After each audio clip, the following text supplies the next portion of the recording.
Welcome back to Ronnie's Retrograde Reviews.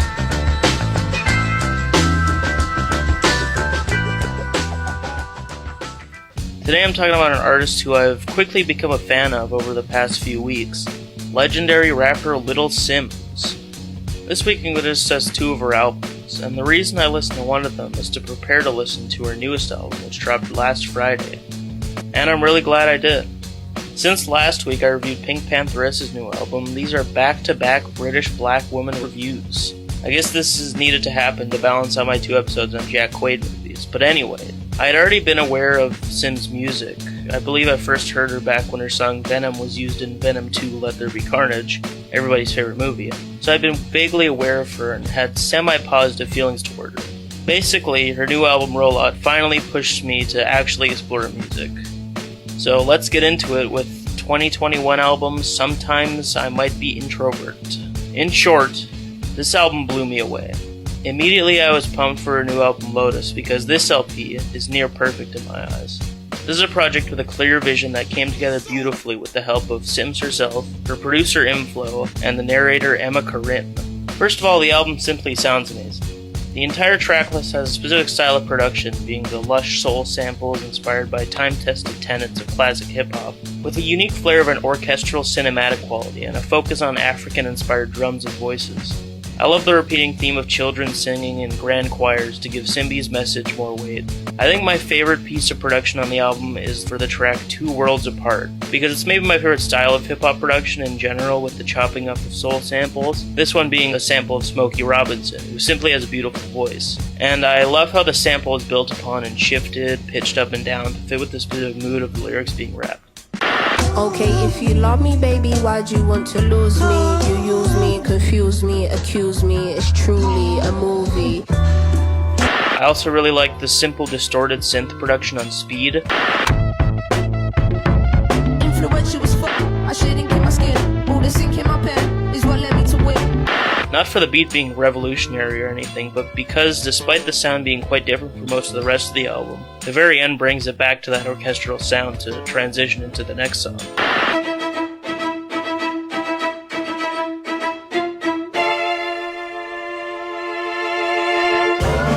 Fear No Man is a perfect example of the heavy African inspiration in the roots of the album, with the jungle beat and incredible piano instrumental and great vocal sample for the chorus.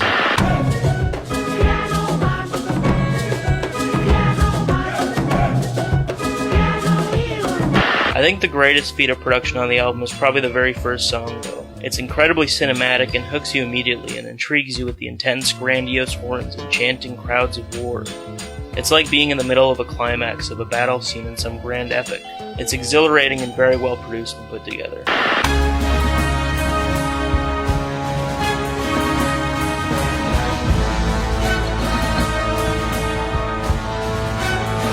Of course, the production wouldn't come together so well if it weren't for Simz knowing exactly how to guide the trajectory of the production, and how to use the beats to perfection. One of the best examples is what she does on the beat for I Love You, I Hate You, where she uses this very abrasive and hard-to-rap-to vocal chop to talk about her complicated relationship with her father.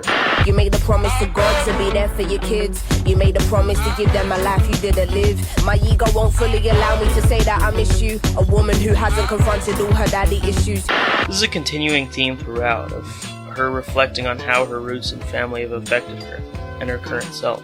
On Little Q, she raps in the perspective of her cousin and describes vividly a story of this young boy who had to grow up fast in a broken household, before eventually finding himself in serious trouble when he almost dies from a stabbing. But even in such a dire situation, Simz flips it and holds empathy for the stabber, explaining that the boy also grew up in the same broken system of dangerous violent cycles in poor black communities that have been set up and held by people in power. Changed when I had a brief encounter with death. All the pearly gates open when that knife was in my chest. Not the mental scars, the physical's all you see. But the boy that stabbed me is just as damaged as me. This is a call to not let these cycles consume us and unify, which harkens back to her lyric on the first track, as long as we're unified, we've already won. We walking blind, fake not knowing the outcome, but as long as we're unified, then we've already won. She also takes time to reflect on her relationship with her sister on the very last verse of the album. Can't believe the space I'm in with my older sister. I left the global empire and now she thinks I dissed her. She has plenty of moments on the project talking about the industry and people who hurt her in her life, like the very powerful song Standing Ovation, which is Sim's cry to be recognized, as she reflects on her ego and comes to terms with how blessed she is, but how she still does deserve it. Or How Did You Get Here, where instead of rapping about her current career, she looks back on her past and moments of doubt and uncertainty that plagued her high school years, but the passion and spirit that inevitably brought her to her current state of the artist she is. I think I need a standing ovation. Over 10 years in the game, I'm impatient. Sometimes I sit and I wonder, I'm the version of me I always imagined when I was younger.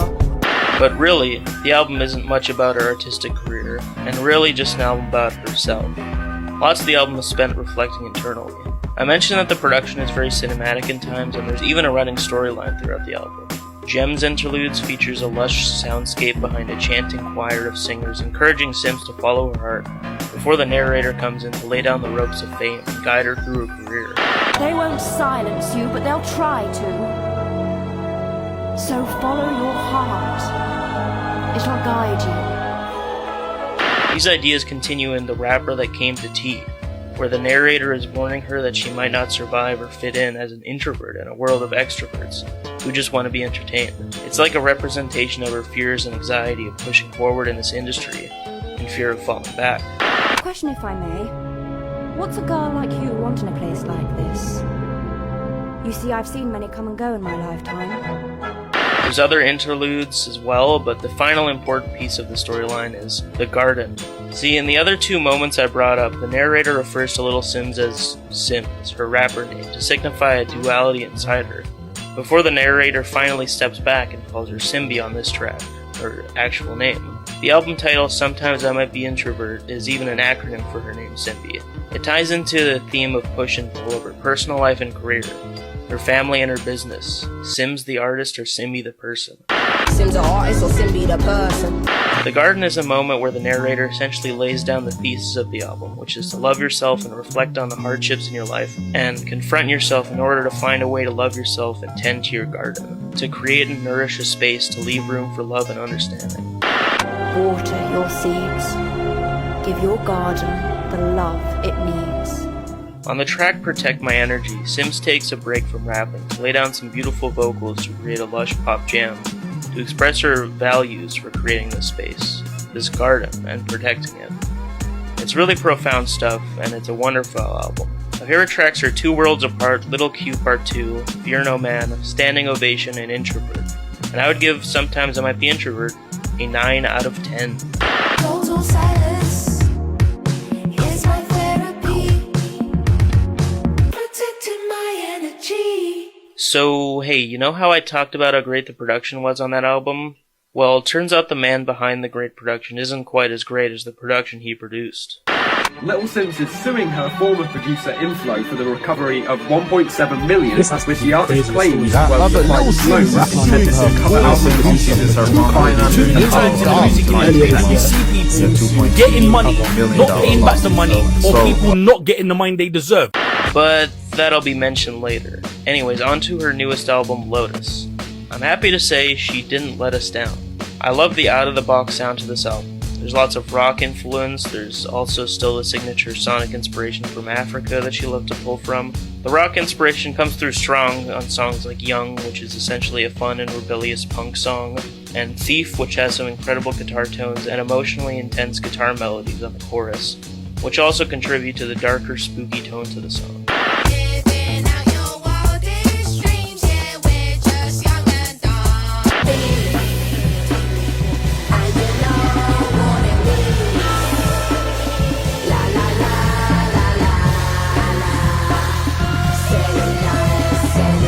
There's also lots of piano-based ballads and somber orchestral sounds harkening back to Sometimes I Might Be Introvert on Blood and Hollow.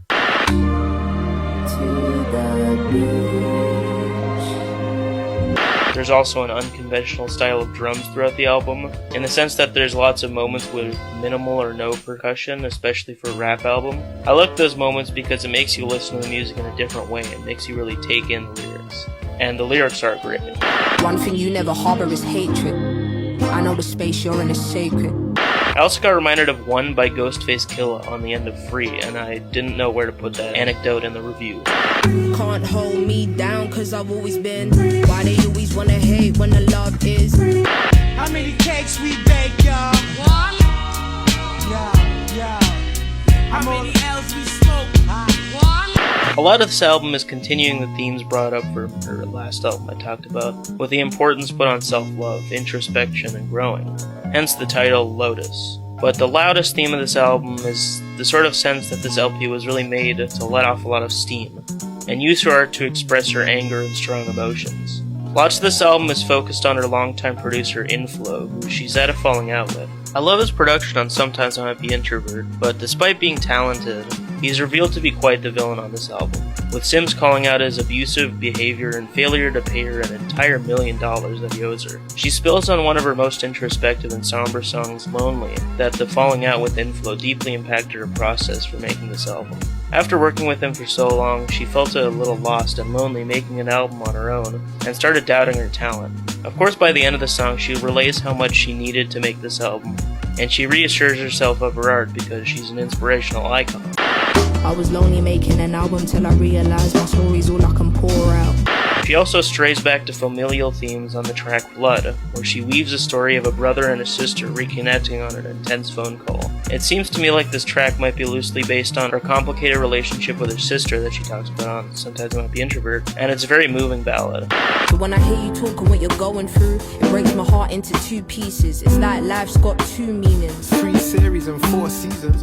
By the end of the album, she wraps up by relaying a message to keep moving and stay strong, but I think my favorite moment on the entire album, and the one I want to end this review on, is on the second verse of the title track Lotus. This song in general is really incredible, and the production is moving and complex, but the writing is the big focus. She lays down her verse in a very intense tone, touching on her anger with people online who complain about how she doesn't talk enough about social issues on social media. She explains how that isn't the way she expresses herself, and turns it back around to the commenters, saying they live their lives on a screen and that she goes out in the real world to preach. But she also ends up landing on her biggest point, which is that she also, which she's been saying for years, believes that self-love and watering your own garden and pushing for growth is what's most important to her.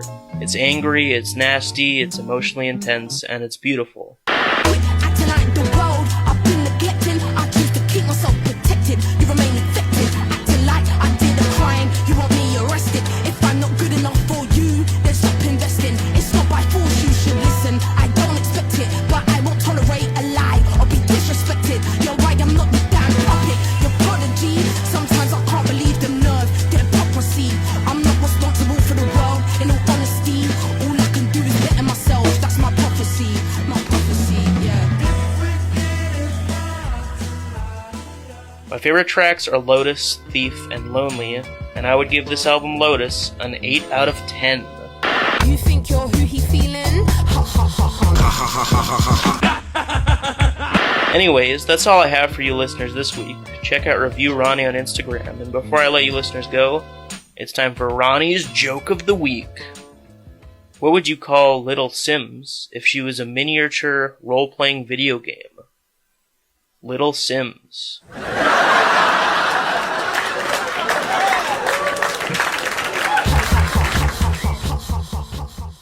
See you next time on Ronny's Raucous Reviews. Hey, Ronny. Ronny? Good reviews? Fabulous reviews. This is Ronny. Make it good. Well, Ronny could have been a Reviewer. It's Ronny, all right. Ronny? Reviews. Fabulous reviews. And this is the best review we got.